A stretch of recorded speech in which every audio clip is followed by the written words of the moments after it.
নমস্কার, আমি সারিফা শুরু করছি বকরিদ স্পেশাল কালা ভুনা সহজ উপায়ে।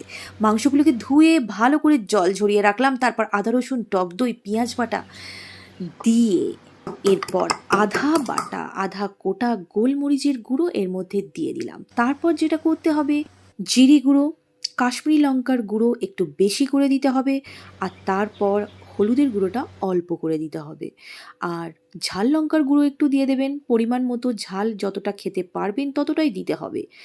ধনে গুঁড়ো দিয়ে দিলাম। তারপর নুন দিয়ে ভালোভাবে ম্যারিনেট করে আরেকটু সর্ষের তেল দিয়ে ম্যারিনেট করে মাখিয়ে আর কি ভালোভাবে মাখিয়ে ম্যারিনেট করার জন্য 20 মিনিট মাংসটাকে ছেড়ে দিলাম। এরপর একটা হাঁড়ি নেবেন, বেশ বড় মাপের হাঁড়ি মাংস অনুযায়ী।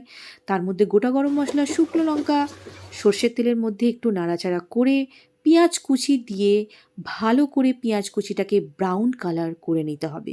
এরপর ম্যারিনেট করা মাংসটা ওর মধ্যে ঢেলে দিতে হবে।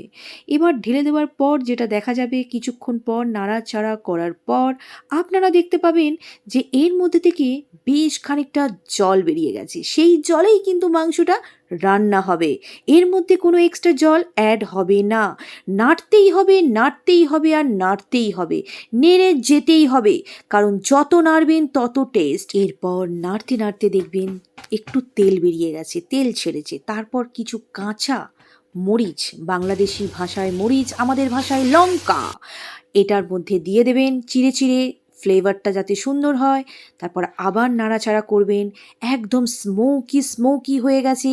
এবার আবারও কিন্তু তেল ছেড়েছে বা তেল ছাড়বে, তখন কিন্তু আস্তে আস্তে নাড়তে নাড়তে মাংসটা 80% সিদ্ধ হয়ে যাবে। যদি এটাকে স্টোর করতে চান তাহলে 80% হলেই নামিয়ে নেবেন, আর যদি এটা খেতে চান, একদিনেই শেষ করতে চান, তাহলে পুরো 100% আপনাদেরকে করতে হবে। এখন আমার মাংস রেডি।